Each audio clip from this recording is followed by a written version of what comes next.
Boa noite a todos. É com grande alegria que a gente começa mais uma reunião da noite de hoje. Hoje nós vamos ter o Vanderlei falando para nós. E antes da gente iniciar, como de praxe, a gente vai ter a música inicial cantada por Ali.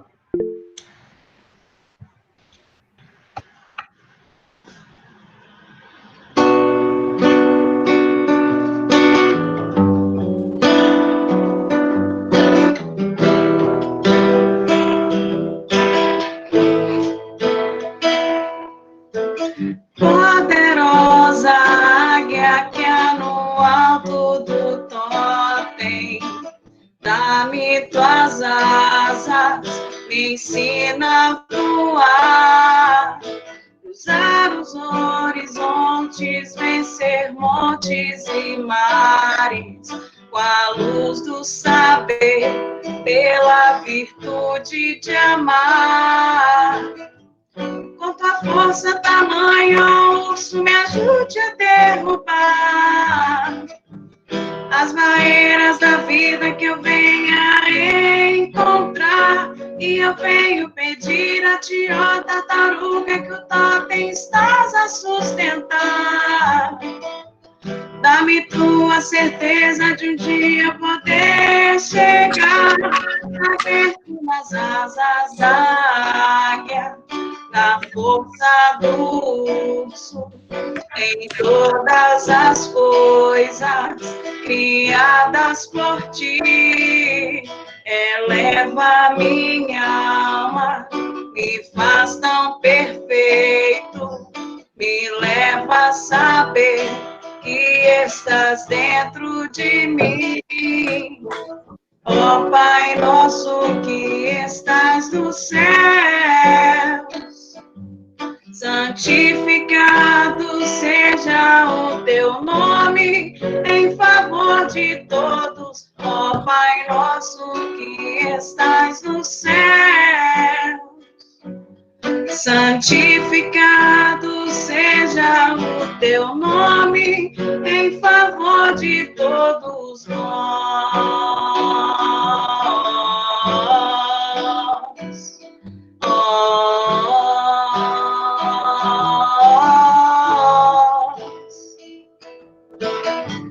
Com tua força tamanha, urso, me ajude a derrubar as barreiras da vida que eu venha encontrar.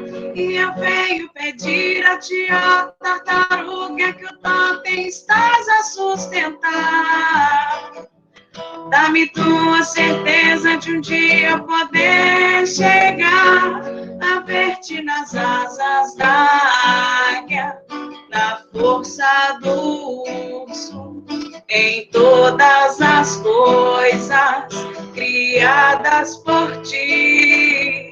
Eleva minha alma, me faz tão perfeito, me leva a saber que estás dentro de mim.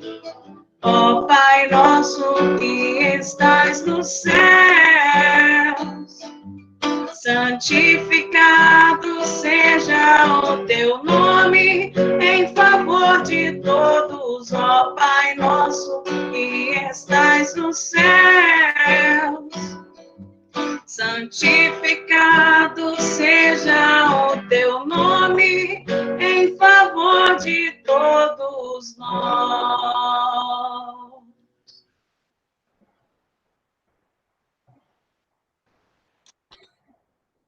Boa noite a todos.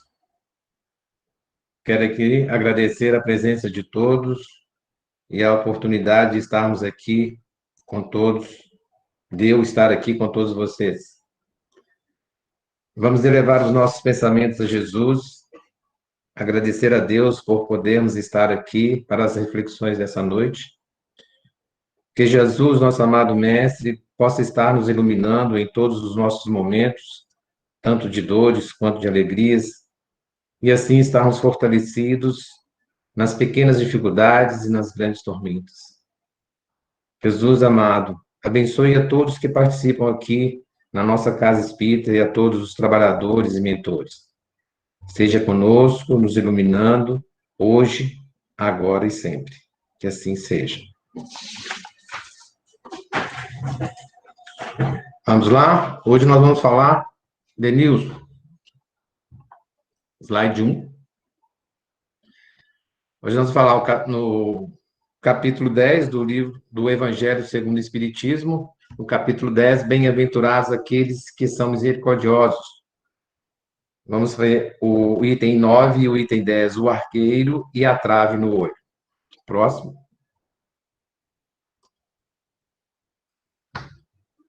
Como é que vedes um argueiro no olho do vosso irmão, quando não vedes uma trave no vosso olho? Ou como é que dizeis ao vosso irmão, deixa-me tirar um argueiro do teu olho, vós que tendes no vosso uma trave? Hipócritas, tirai primeiro a trave do vosso olho, e depois então vede como podereis tirar o argueiro do olho do vosso irmão. Esse é o item 9, Mateus, capítulo 7, versículos de 3 a 5. Qual a simbologia que Jesus nos traz aqui nessa passagem do Evangelho? Geralmente é apontar o defeito do outro e não enxergar em nós os nossos próprios defeitos. Isso. Porém, nós devemos ir mais profundo na representação deste argueiro e desta trave. Vamos lá saber qual é a definição de argueiro e de trave. O argueiro é um cisco, uma partícula pequeníssima, coisa sem importância, como se fosse uma farpazinha de madeira daquelas que entra na nossa mão, às vezes muito difícil de enxergar. Quando alisamos uma madeira, é aquele fiapozinho de madeira. E a trave é uma viga de madeira usada para ligar dois pilares e dar sustentação a uma construção. Próximo, Denilson. Neste desenho, nessas duas charges, nós vemos aqui a representação, a dimensão com que nós nos preocupamos com este cisco, com essa farpazinha, que é o defeito no nosso irmão. E não conseguimos enxergar que temos uma trave atravessada no nosso olho. E aí nós vemos até pessoas com trave vendo a outra pessoa com outra trave, vendo um cisco no olho do outro. Porém, a nossa cegueira pessoal de nos autoconhecer, de nos autoanalisar com honestidade, faz com que nós não possamos enxergar a dimensão real da trave que está em nosso olho. Essa aí é uma charge, né? Vamos ver o próximo agora. A dimensão real da trave que está em nosso olho. Que danada é essa trave no meu olho? E por que me incomoda tanto com o cisco no olho do outro? Reparem bem a trave no olho da pessoa, tampando os dois olhos. Ela não está enxergando nada, né?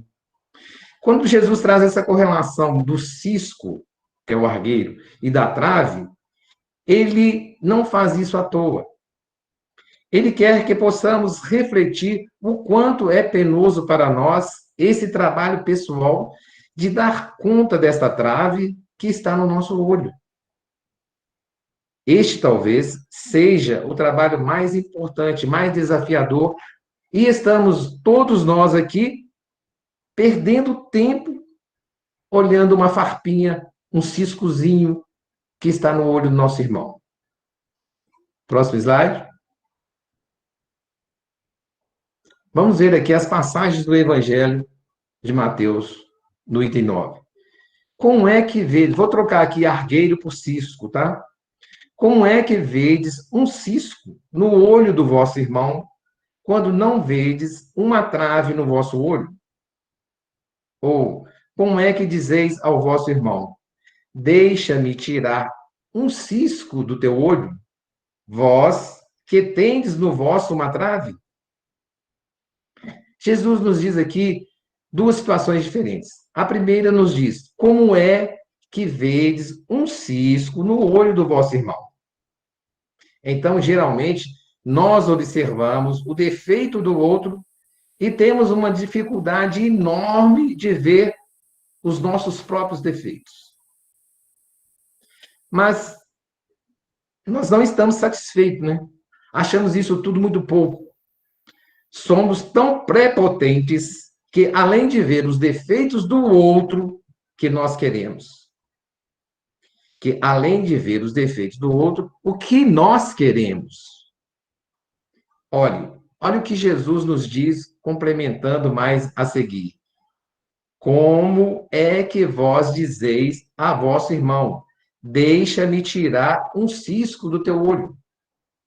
Nós nos achamos muito mais importante, mais evoluído, muito melhor do que qualquer um, que temos a capacidade de dizer a ele o que é que ele tem que fazer.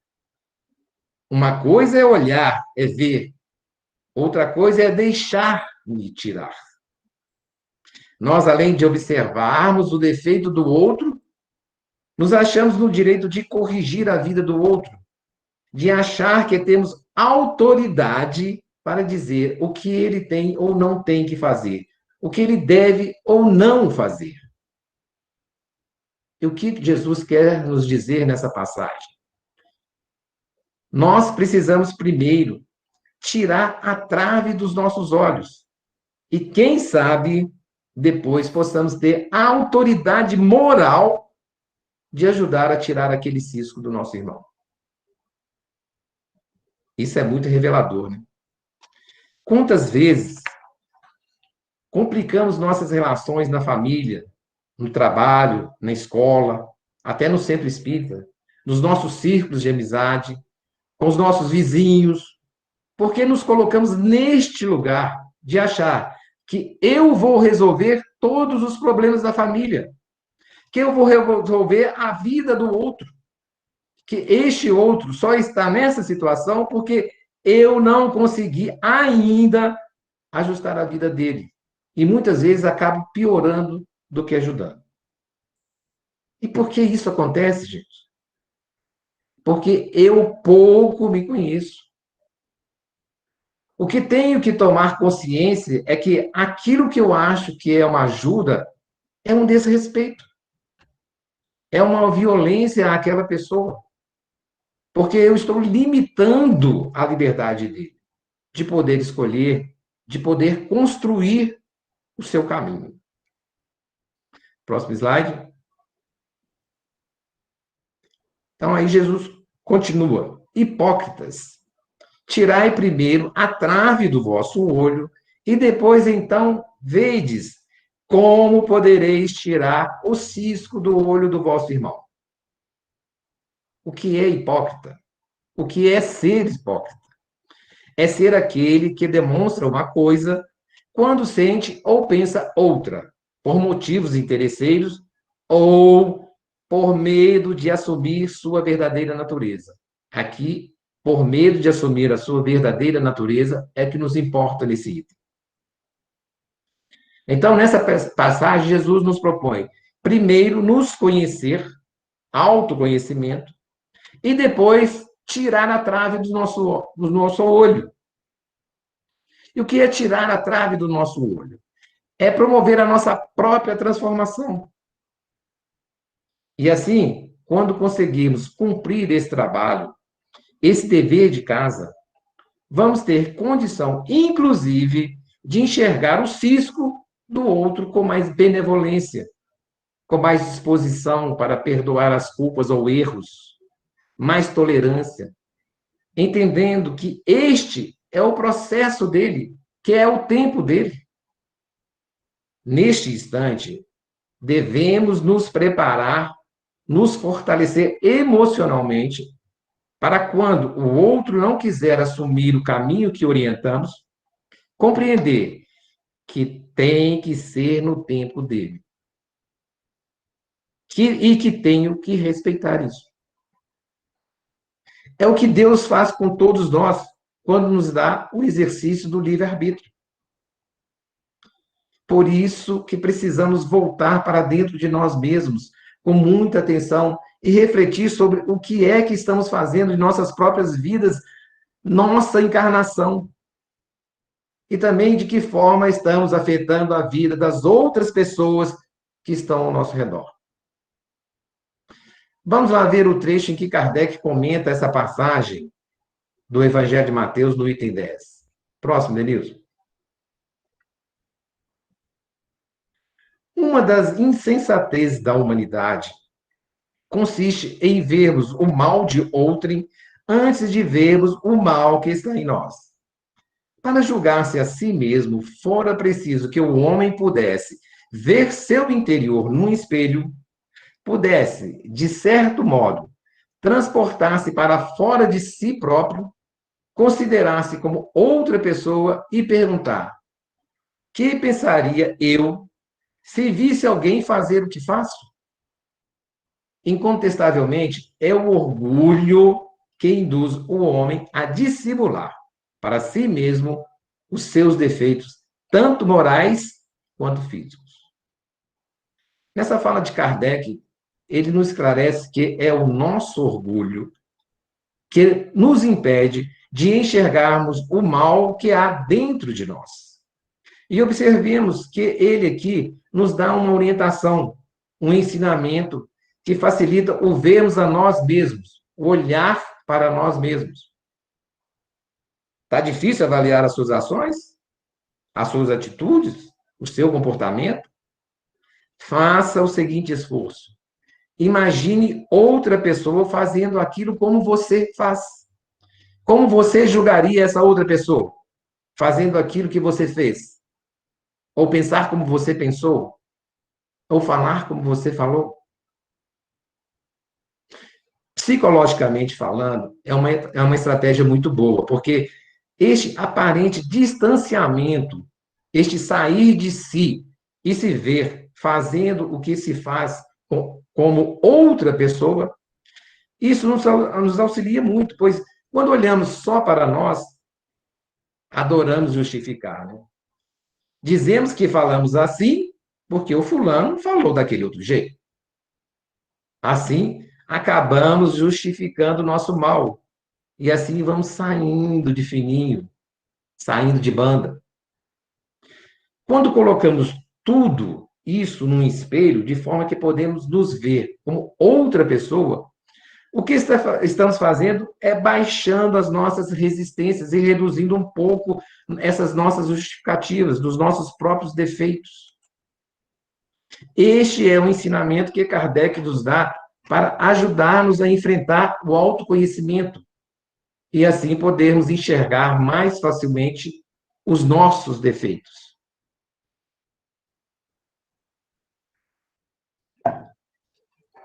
Quero aqui fazer aqui um parênteses, abrir aqui um questionamento. Essa passagem do Evangelho existe há mais ou menos 2020 anos. Ela nos mostra claramente a realidade de como nós, hoje, somos. E Kardec vem nos trazer este conhecimento há aproximadamente uns 150 anos. E continuamos sendo do mesmo jeito.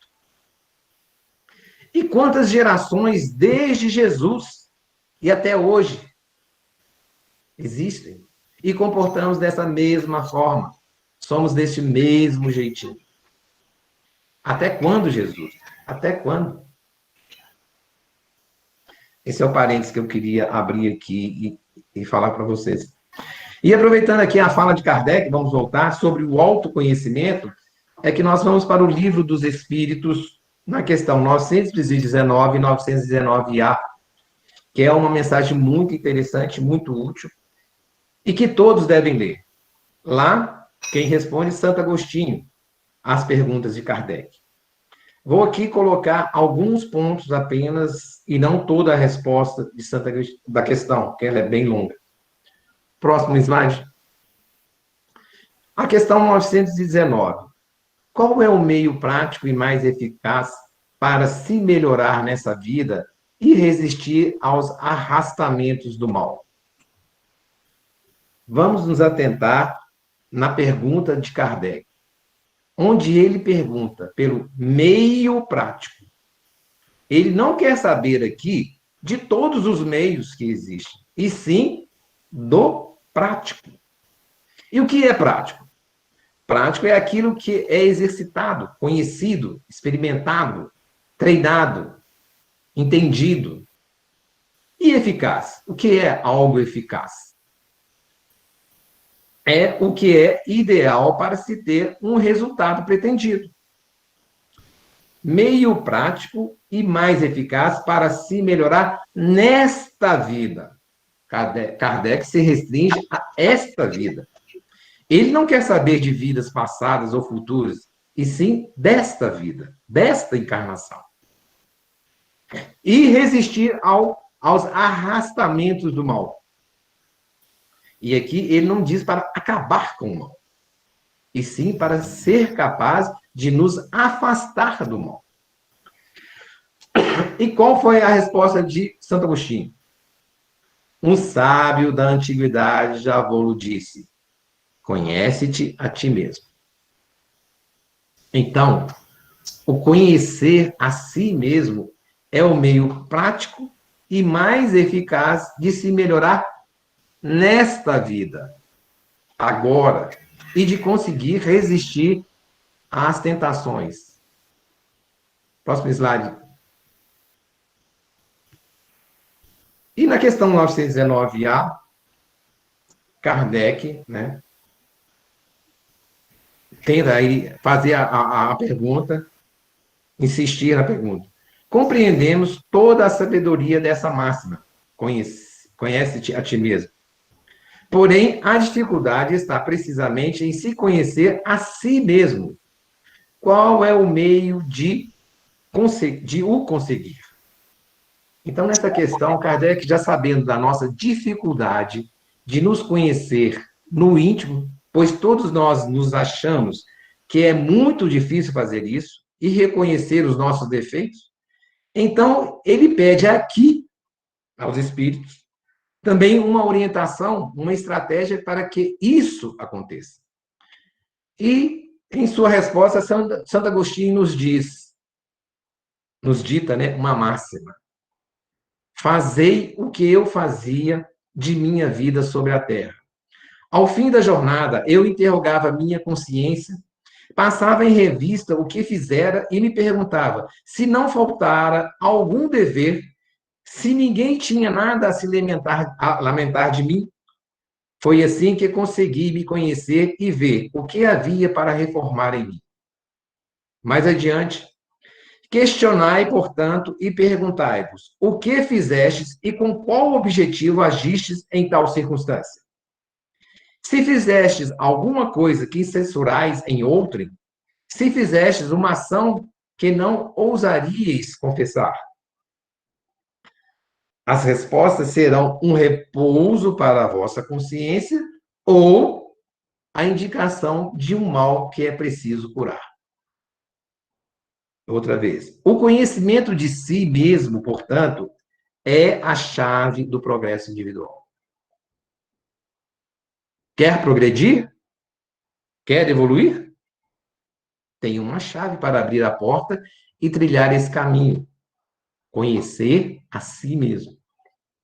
Porque sem essa estratégia, quantas vezes não nos atrapalhamos no nosso caminhar? Porque não olhamos para nós mesmos. Não olhamos para nossas limitações e acabamos nos atrapalhando. Nós encarnamos nessa vida agora para dar certo. Não viemos para sucumbir. E existem muitos recursos para fazer essa caminhada dar certo. E aqui, a chave para isso é o autoconhecimento. Próximo, Denilson. Santo Agostinho continua em sua resposta. Quando estiverdes indecisos sobre o valor de uma de vossas ações, perguntai-vos como a qualificareis, se fosse feita por outra pessoa. Procurai saber também o que pensam os outros a respeito, e não negligenciais a opinião dos vossos inimigos, porque estes não têm nenhum interesse em dissimular a verdade e, frequentemente, Deus os coloca ao nosso lado como um espelho para nos advertir com mais franqueza que o faria um amigo.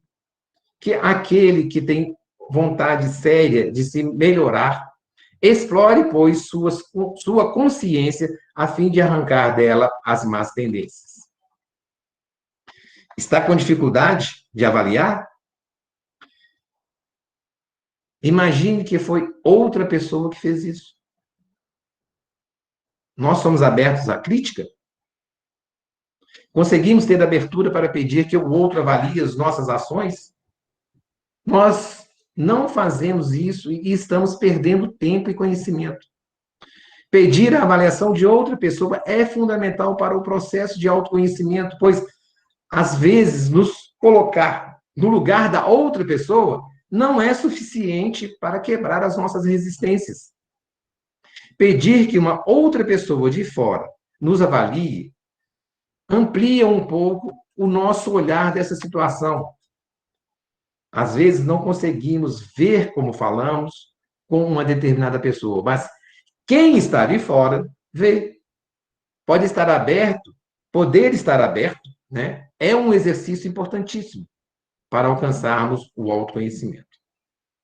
Pedir a outra pessoa que nos avalie, que nos diga como falamos, como nos comportamos, como agimos.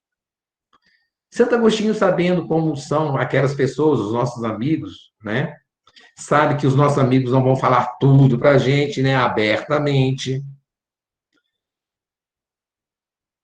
Ele, então, nos orienta a não desprezarmos as opiniões dos nossos inimigos, pois são eles que não mascaram a verdade. E o que pensamos das opiniões dos nossos inimigos? Esse cara é invejoso. Ele não gosta de mim, ele não me tolera, e outras coisas mais. Nós aqui ficamos mais uma vez justificando e perdendo uma grande oportunidade de crescermos.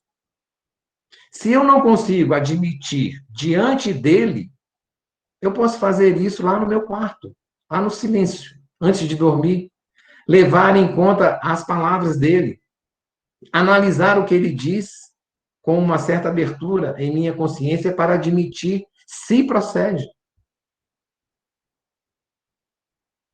E além de ouvirmos nossos amigos, nosso inimigo, ainda temos a nossa consciência, a quem devemos sempre questionar nossas ações, nossas atitudes.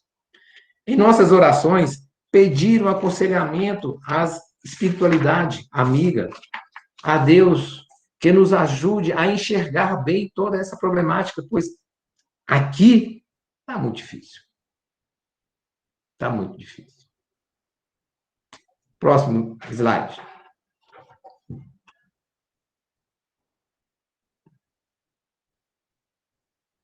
Próximo, Denilson.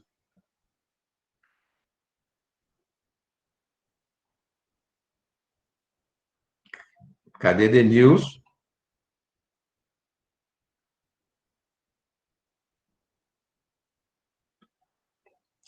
Isso. Vamos lá.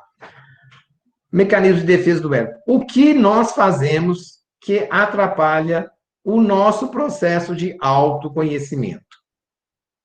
O que nós fazemos que atrapalha o nosso processo de autoconhecimento? Olha aí a figura. Não falamos, não ouvimos e não enxergamos. Gente, precisamos estar atentos aos nossos mecanismos de defesa do ego, porque eles nos atrapalham. Mas também, ao mesmo tempo, se estivermos atentos, vigiando, eles nos mostram sinais de nossas deficiências, nossos defeitos, nossos conflitos, nossas más tendências. Nosso ego é cheio de defesas e que tenta nos enganar sobre aquilo que precisamos mudar. Ele distorce nossos vícios e os transforma em virtude. Ele oculta os nossos pontos fracos, as nossas limitações. Precisamos prestar atenção a eles e não temê-los, porque todos nós exercemos esses mecanismos, com mais ou menos intensidade. Mas quanto mais atentos a eles, menos eles podem nos manipular. E como diz Jesus, vigiai, vigiai e vigiai. Vou me referir aqui apenas a um mecanismo de defesa denominado projeção, por ser, ao meu ver, o que melhor representa o cisco e a trave no olho. Próximo, Denilson.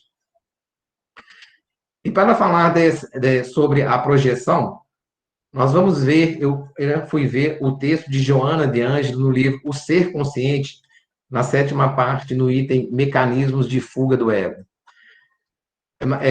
Joana, ela não diz mecanismo de defesa, mas sim, como na psicologia diz, e sim mecanismos de fuga do ego. Então, ela nos diz aqui no mecanismo de projeção. Há uma natural e mórbida tendência no ser humano de ignorar certas deficiências pessoais para projetá-las nos outros. Torna a sua vítima o espelho no qual se reflete a si mesmo inconscientemente. Há uma necessidade de combater nos outros o que é desagradável em si. A projeção, ela me incomoda, mas vai me ajudar a saber por que aquela pessoa me chama tanta atenção. Por que o outro me tira o equilíbrio? Por que aquele fulano instiga aquele conflito que eu tenho? É graças a esses outros que me dá trabalho, que colocam um espelho na minha frente, bem na minha cara, para eu poder enxergar estes meus conflitos, é que eu me descubro. E qual a importância disso? É eu estar atento para fazer essas leituras, prestar cada vez mais atenção em mim mesmo. Aquela situação está difícil porque me incomoda. Então, sempre, cada vez mais, trazer essas perguntas para mim mesmo, porque isso vai me ajudar tremendamente a olhar para dentro de mim mesmo, com dignidade.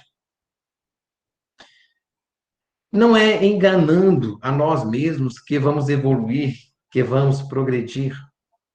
É tendo coragem de fazer essa travessia desafiadora, de mergulhar dentro de nós mesmos, é que conseguiremos ver a extensão da nossa trave.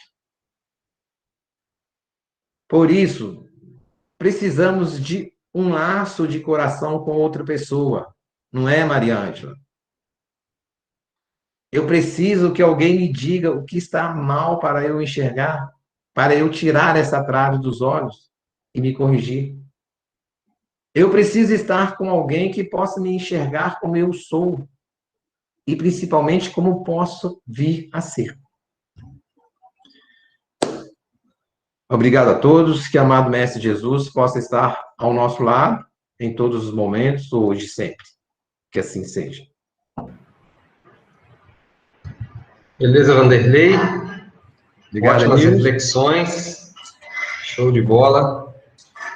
E antes da gente encerrar com o nosso momento de reflexão, nós vamos cantar a música Anjos, né? Bem conhecida por nós aí da casa, e refletindo, né, tudo aquilo que Vanderlei trouxe para a gente, né, na noite de hoje.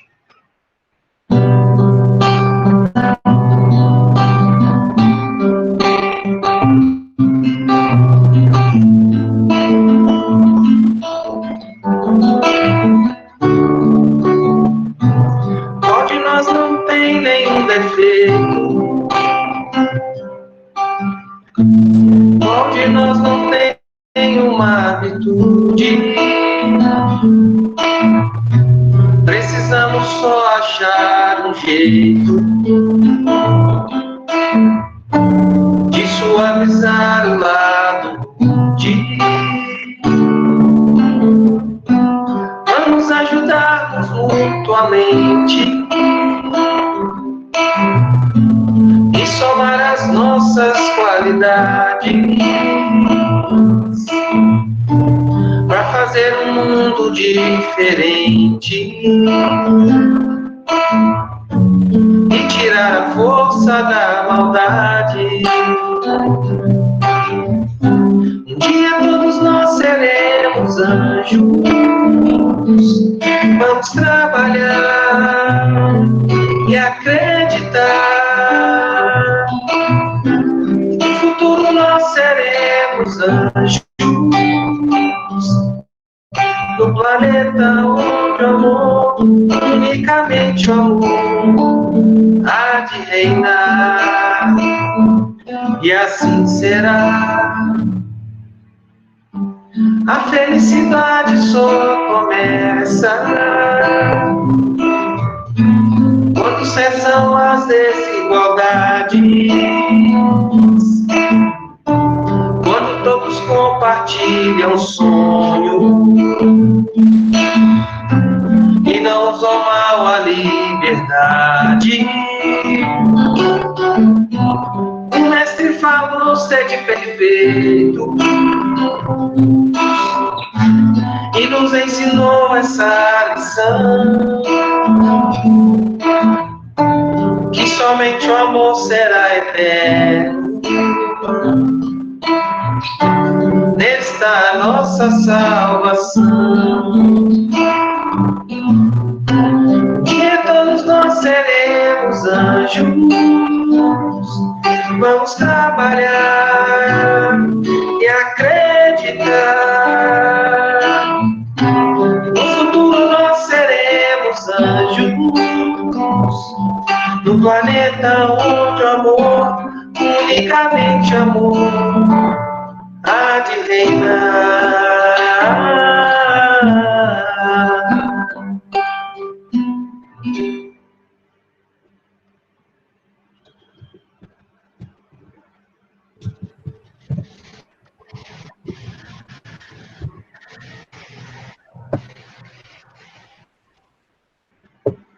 Então, nesse momento, nós convidamos a todos uma vibração muito especial para a nossa amiga TT, Maria Tereza Bahia Roque, conhecida como TT de Dona Auxiliadora, TT professora de inglês, TT do Grupo Espírita Chiquinho Carvalho, do Centro Espírita Meimei.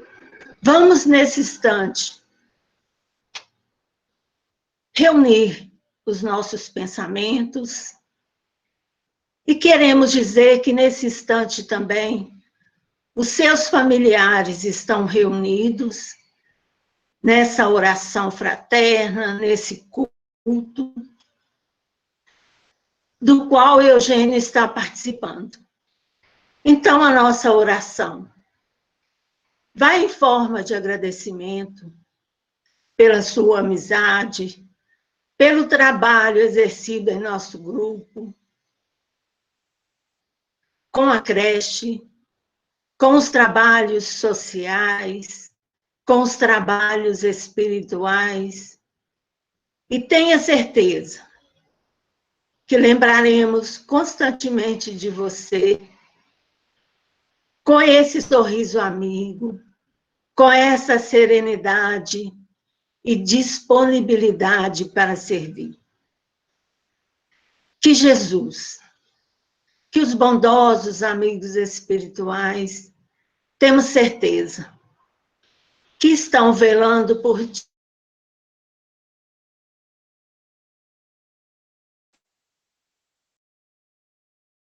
Agradecer a espiritualidade da nossa casa, os tarefeiros, os mentores, os médicos, que tanto exemplo deixou para todos nós. Nos deixa a importante mensagem que é preciso cuidar do corpo, mas precisamos cuidar do espírito e que a nossa saúde é sempre cuidada por todos eles. Você, TT, deixa para todos nós a certeza de que nunca estamos sozinhos e que perante as nossas dificuldades estamos sendo assistidos por essa espiritualidade que tanto amamos, que tanto respeitamos, que tanto tem nos ajudado.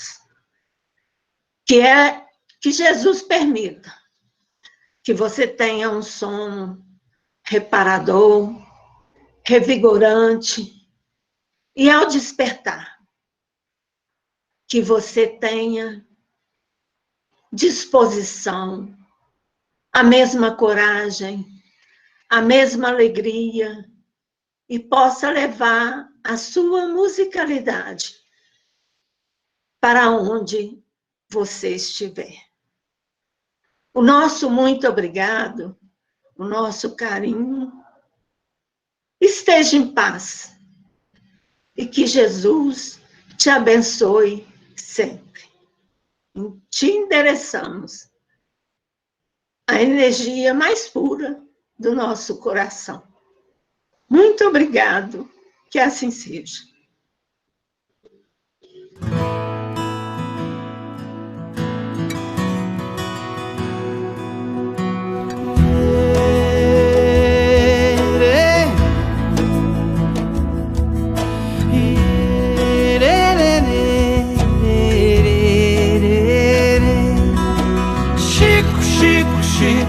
Chico Xavier, Chico, homem de fé.